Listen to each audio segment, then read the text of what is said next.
untuk mencapai itu kita harus punya ilmunya, namanya plafon rezeki. Apa, Bu? Plafon rezeki. Nah, plafon rezeki, Bapak Ibu, bagaimana plafon rezeki akan naik? Bapak Ibu harus tahu siapa teman kita, sekitar 7 orang siapa. Bagaimana meningkatkannya juga gitu.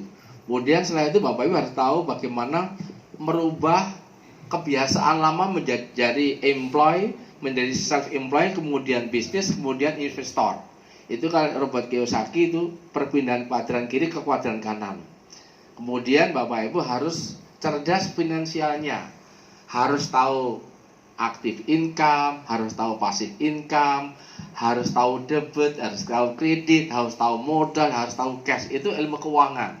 Mau nggak diajarin itu? Mau. Kemudian harus tahu juga bagaimana Bapak Ibu masa lalu itu akan menuntut masa sekarang ini. Pikiran masa lalu, informasi masa lalu yang tidak baik akan mempengaruhi sekarang. Setuju nggak? Setuju. Namanya alam bawah sadar. Lah, yang tidak bisa bikin maju kita namanya rata-rata orang punya mental block keuangan. Jadi kalau masa lalu kecil dari 0 tahun sampai 7 tahun, 7 tahun sampai SMA, Bapak Ibu tidak diajari masalah keuangan, masalah bisnis yang alamin, dijamin hari ini dan seterusnya tidak akan kaya, tidak akan jadi miliarder.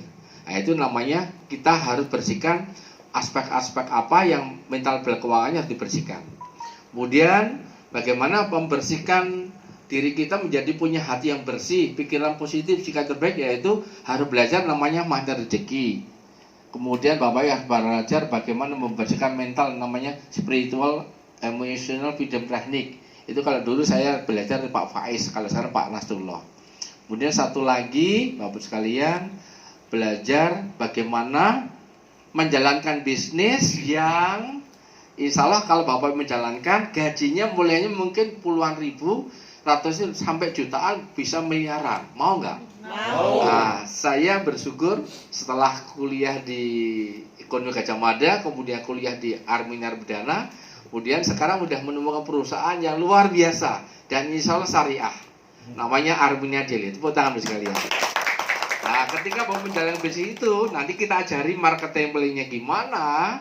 Bapak Ibu jalankan usaha ini hanya dengan modal 165.000. Bapak Ibu jalankan dengan 3M, mengkonsumsi, kemudian menceritakan dan menjual, insya Allah jadi miliarder dalam 1 tahun. Amin. Mau tahu rahasianya? Mau. Kita panggilkan teman saya, sahabat saya, dan guru saya, namanya Pak Ringga Pandanu. Beliau manajer Sakti 13. Dia akan membongkar habis bagaimana meningkatkan plafon rezeki. Kepada Bapak Ringga Pandanu dipersilakan. Salam baitullah, Allah Akbar.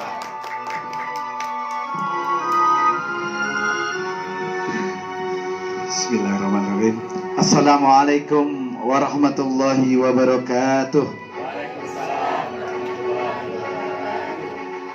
Alhamdulillah, di kesempatan hari ini kita akan mengupas sedikit apa yang menjadi pengantar tadi dikatakan oleh Pak Julian Mayanto, bahwa kita semua ingin meraih rezeki. Rezekinya tanpa batas. Nah, siapa yang ingin dapat rezekinya tanpa batas? Saya. 100 juta per bulan minimal. Saya. Nah, Bapak Ibu, ilmu yang diajarkan oleh Pak Juli kepada kita, pada saya, pada beberapa teman-teman, itu salah satunya adalah yang namanya plafon rezeki. Nah, tetapi untuk sampai kepada pengertian plafon rezeki, kita perlu tahu dulu kenapa kita perlu mencapai plafon rezeki seperti itu. Definisinya adalah kita pengen kaya. Siapa yang pengen kaya di tempat ini? Saya. Kaya itu ternyata ada pengertiannya, ada definisinya, ya. Definisi pertama, dan ini definisi yang rata-rata di antara kita banyak orang itu salah dalam pengertiannya. Orang kaya itu diartikan bahwa mereka adalah yang memiliki penghasilan besar. Penghasilannya besar, punya rumah besar, dan mobilnya bagus. Nah, kira-kira seperti itu. Itu pengertian di antara kita. Ternyata definisi ini berpikiran bahwa hidup itu pasti harus mewah. Jadi punya rumah besar, punya mobil besar, punya mobil banyak, punya harta banyak, dan penghasilan besar. Itu dikatakan orang kaya. Ternyata penghasilannya untuk mendapatkan itu tidak mencukupi kebutuhannya. Untuk mendapatkan barang-barang yang tadi, rumah besar, mobil besar, ternyata itu dihidupi dari hutang. dari pinjaman. Sehingga penghasilan besar tadi ternyata dia gunakan untuk menutupi semua pengeluarannya.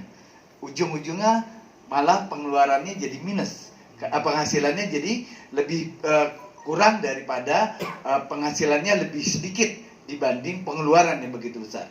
Maka hidup mewahnya sesungguhnya itu kamuflase saja.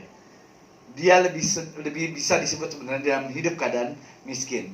Nah, ini adalah karena definisi yang salah daripada kaya.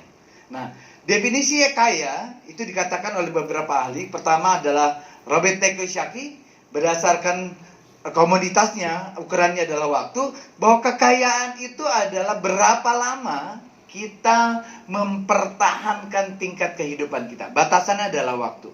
Itu definisi pertama. Artinya, kalau hari ini kita berhenti dari usaha kita, kalau hari ini kita tidak mengerjakan sesuatu, berapa lama kita bisa mempertahankan hidup? Itulah definisi pertama tentang kekayaan. Definisi kedua, itu dilakukan oleh Hedge, dikatakan bahwa disebut kaya kalau kita punya kebebasan, apapun kebebasannya, untuk melakukan sesuatu sampai kapanpun kita mau. Jadi definisinya, batasannya adalah kebebasan. Nah, yang ketiga, Hamilton mengatakan bahwa justru ini yang lebih sering kita bilang, bahwa kita menggunakan kekayaan itu ukurannya uang.